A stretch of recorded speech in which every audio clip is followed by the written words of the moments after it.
Welcome to Let Me Fix This. Enjoy the video.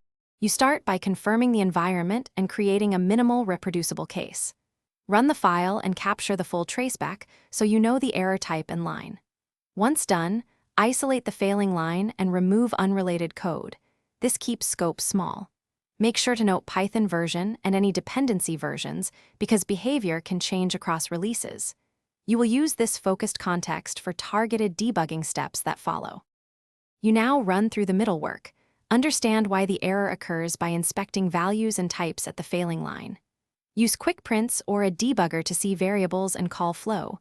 Stepping into functions reveals mismatches. Once you identify the root cause, wrong type, missing key, off by one, apply a minimal, reversible fix and rerun tests. If third-party code is involved, check changelogs or API docs to confirm expected inputs, so you finish by validating the solution.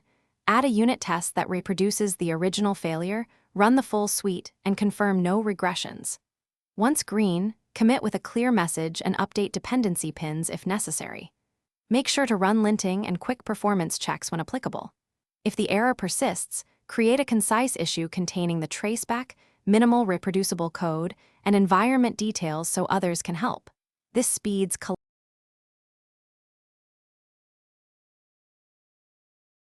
Thanks for watching. If you found this helpful, don't forget to like and subscribe.